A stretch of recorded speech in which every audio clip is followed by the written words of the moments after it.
할렐루야, 성도 여러분 반갑습니다. 오늘 153 성경 일독 제 12일째 되는 날입니다.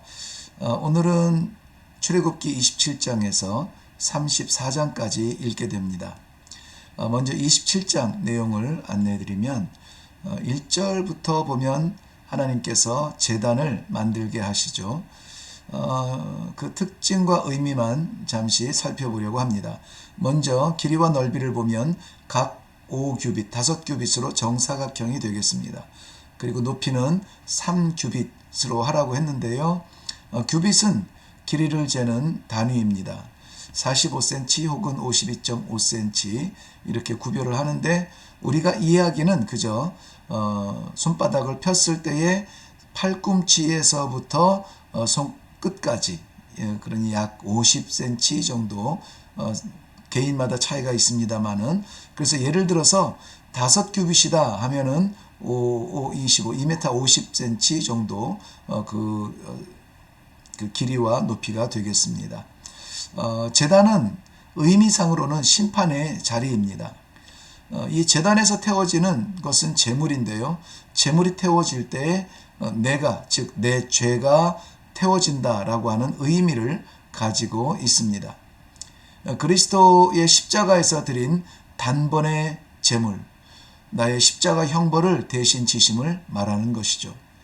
9절부터 보면 성막의 뜰을 준비하게 하시는데요. 이 뜰이 왜 중요하냐면은 제사 드리는 사람들이 제사를 드리기 위하여서 준비하는, 그리고 제사를 드리는 동안에 함께 있는 공간입니다. 즉 성도가 예배드리는 그러한 자리가 되겠죠. 그리고 20절부터 등불을 만들라고 하시는데, 이 등불을 만들 때에는 두 가지 분명한 조건을 하나님께서 제시하셨습니다. 뭐냐면 반드시 그 감람나무 열매죠. 이것은 우리가 중국 성경 번역을 그대로 따왔기 때문에 감람이라고 하지만은 이스라엘 현지의 이해로 보면은 올리브유가 맞습니다. 그 올리브의 열매로 만든 기름, 즉 순수한 기름으로, 이것은 우리가 초대교회에 교회를 세우고 성도들을 일으켰던 성령의 기름, 이것을 의미하기도 합니다. 그러므로 이 등불이 올리브유 순수한 기름으로 태워지는 것처럼 성도들의 삶은 성령의 도우심으로 태워진다, 빛을 낸다 하는 것이죠. 자의적으로 우리 성도들이 의지적으로 할 수 있는 일이 한계가 있습니다. 그러나 하나님의 일은 성령의 능력을 받아서, 기름 부음 받아서 사역을 하게 되죠. 그 다음에 이 등불의 두 번째 조건은 뭐냐면 이 등불이 끊어지지 않게, 멈추지 않게 끊임없이, 그래서 21절 보면 항상 피게 하라 이렇게 했습니다. 항상 멈춰지면 안 되는 것입니다. 네, 출애굽기 28장입니다. 제사장의 옷에 대한 기록입니다. 제사장의 옷은 구별된 옷입니다. 그것을 2절에는 거룩한 옷이라 이렇게 표현을 했습니다. 제사장은 사람을 대표하고 하나님을 대신하는 사람입니다. 그러므로 백성들의 모든 죄를 끌고 하나님 앞에 나아가고 하나님의 용서의 메시지를 들고 오게 되죠. 6절 이후에는 에봇을, 이거 다 이제 제사장의 옷 구조인데요.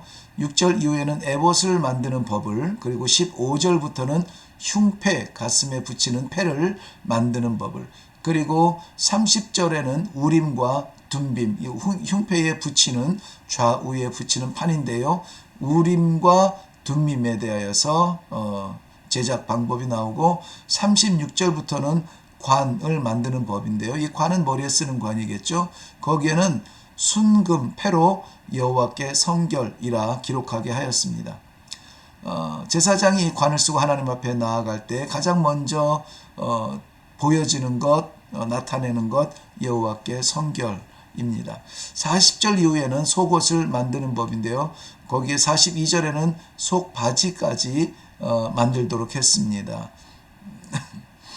네, 왜 이렇게 제사장의 옷을 철저하게 만들도록 지시하였는가? 제사장은 하나님 앞에 서는 사람이기 때문에 그렇습니다. 하나님 앞에 나아갈 때 우리는 그저 그렇게 되는 대로 나갈 수 없죠.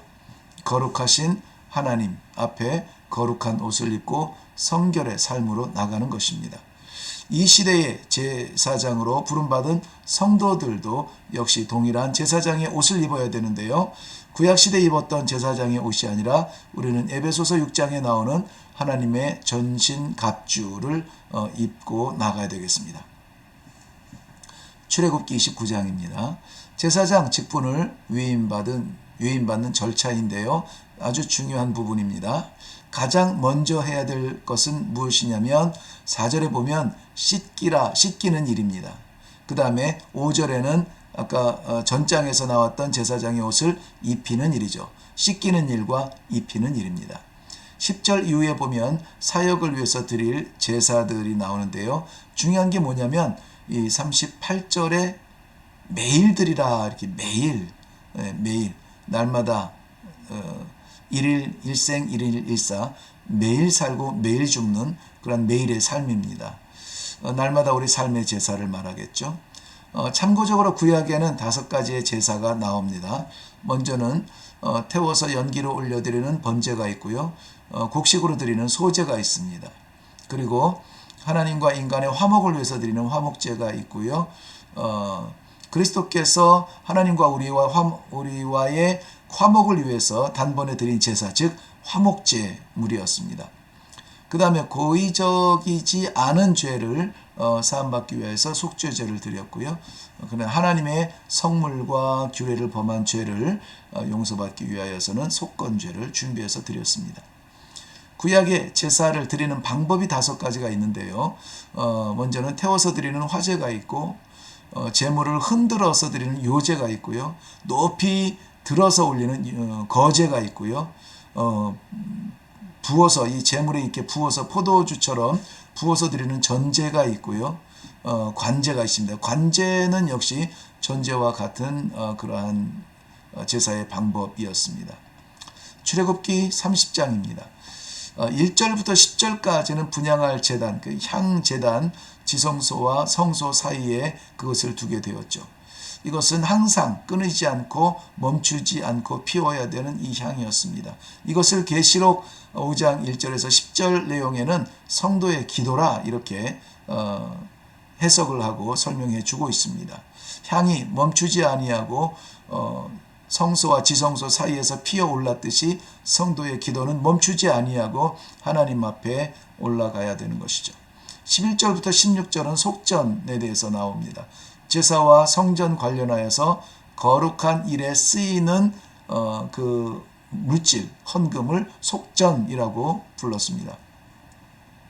17절부터 21절에는 물두멍을 만드는 법인데요. 정결함과 구별됨을 상징합니다. 그리고 22절부터 23절은 향기름, 즉 이 기름 성령의 부음이죠. 34절 이후 38절까지는 향은 성결하게, 이 향은 지극히 거룩하니라 이렇게 표현했는데요. 기도의 능력을 말하고 있습니다. 출애굽기 31장입니다. 구별된 사람 2사람이 나옵니다. 2절에 보면 부살렐이 나오고 6절에는 오홀리압이 나옵니다. 이들에게는 독특한 탤런트가 있는데요. 그 탤런트는 거룩한 일에 쓰이도록 구별되었던 것이었습니다. 이렇게 쓰일 때 탤런트는 하나님의 선물로서 감사가 따르는 순종이 되겠습니다. 12절부터 보면 안식일을 지키는 것에 대해서 나오는데요. 안식일은 거룩이라는 말과 항상 함께 합니다. 참고로 안식일과 주일의 차이가 무엇일까요? 안식일은 하나님께서 제정하신 것인데 6일 창조 이후에 제7일째 안식함으로 시작이 되었습니다. 즉 6일간의 창조 이후의 하루 마지막 날을 쉬는 것인데요. 일한 후에 쉼을 위한 날이죠. 이것을 질서로 정하신 것은 쉴 수밖에 없는 우리 자신을 깨닫게 하는 겸손을 위한 것입니다. 우리에게는 유한한 한계를 깨닫고 쉼으로 채워져야 된다는 유한한 존재임을 알게 하고 있습니다. 그것을 위하여서 하나님이 본을 보이셨죠. 그러나 주일은 무엇입니까? 예수 그리스도의 부활하심으로 세상에 없는 새로운 시작이 시작된 날입니다. 영생의 길이 열린 날이죠. 그러므로 주일은 새로운 질서의 시작의 날입니다. 마지막 날이 아니라 첫날이죠. 주님이 아니면 주실 수 없는 구원의 날에 동참하는 그 첫날을 의미하는 것입니다. 그러므로 그림자와 같은 쉼에 대한 안식이 아니라 주님께서 열어주신, 그러니까 제한적인 육체 때문에 쉬어야만 하는 날이 아니라 영원히 열어두신 영생의 첫날, 그것은 주일이기 때문에 우리가 그 의미를 알고 주일을 지켜야겠습니다. 출애굽기 32장입니다. 31장 18절부터 연결해서 나오는 건데 32장은 금송아지에 관한 내용이 나옵니다. 모세가 시내산에서 십계명을 받기 위해서 머무는 기간들이 있었죠. 40일 기다리면서 기도하는데요. 이 날짜들이 길어지고 모세가 더디 오는 것에 대하여서 마음 조급한 백성들은 아론을 불러서 말합니다. 우리를 위하여 우리를 인도할 신을 뭐하라? 만들라 주문하죠. 아론은 백성들의 원성이 두려워서 금 귀고리들을 모아서 송아지 형상을 만듭니다. 그리고 이렇게 말하죠. 너희를 애굽에서 인도하여 낸 너희의 신이라. 너희의 신이라. 너무나 익숙한 일이겠죠. 어디에서 익숙할까요? 애굽에서. 송아지도 애굽의 우상이었고요. 금으로 형상을 뒤덮는 것도 애굽의 우상을 섬기는 습관이었습니다. 28절부터 보면 이 일로 인하여 하나님의 진노를 사게 되고요. 당일에 3,000명가량이 죽임을 당합니다. 이때 여호와 편에 서서 그 3,000명가량 돌아서지 아니하는 우상을 향한 그 사람들을 처단하는 일을 행한 사람들이 바로 레위 자손입니다. 30절 이후에 보면 모세의 중보의 기도가 나오는데요. 그 죽어져가는 백성들을 바라보며 그들의 죄를 용서해 달라고 중보의 기도를 합니다. 그렇지 아니하시면 주께서 기록한 책에서 내 이름을 지워버려 주시옵소서. 자신을 포기하고서라도 이 백성을 구하고 싶은 심정을 기록하고 있습니다. 네, 출애굽기 33장입니다. 하나님의 신실함과 공의가 보이는 장소죠. 이스라엘 백성의 우상 범죄 사건에도 불구하고 주기로 한 약속의 땅에 올라가라고 약속의 신실하심을 보여주십니다. 그러나 하나님의 공의는 더 이상 백성들과 함께 가지 아니하리라고 말씀하시죠. 백성들은 괴로움에 몸을 단장하지 아니하고 그 괴로움을 표현하고 살아갑니다.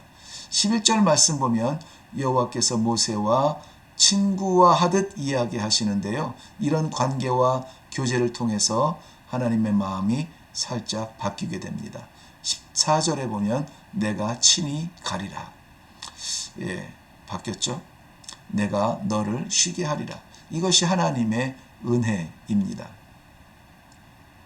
모세는 그 증거를 보여달라고 말하고요. 주의 영광을 내게 보여달라 요청하죠. 20절에 보면 하나님을 보고 살 자가 없는 것을 아시고 그러나 보여달라고 하는 모세의 소원 때문에 하나님께서는 지나가신 후에 하나님의 등을 보여주시고요.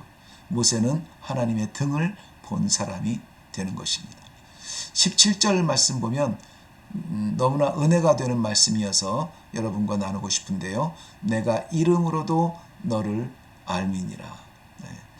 하나님께서 이름으로 여러분을 아시기를 바랍니다. 출애굽기 34장입니다. 지도자 모세는 32장 19절에 금송아지 앞에서 춤을 추는 백성들을 보고 분노하여 들었던 그 두 돌판 10계명을 깨트려 버렸습니다.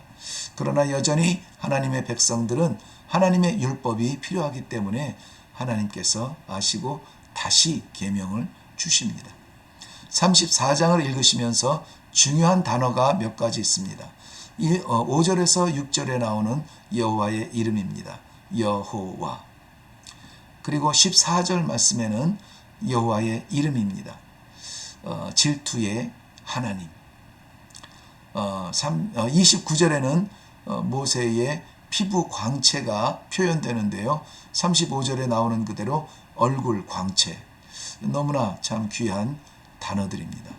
여호와, 그 질투하시는 여호와 앞에 선 하나님의 사람 얼굴에 나타난 광채.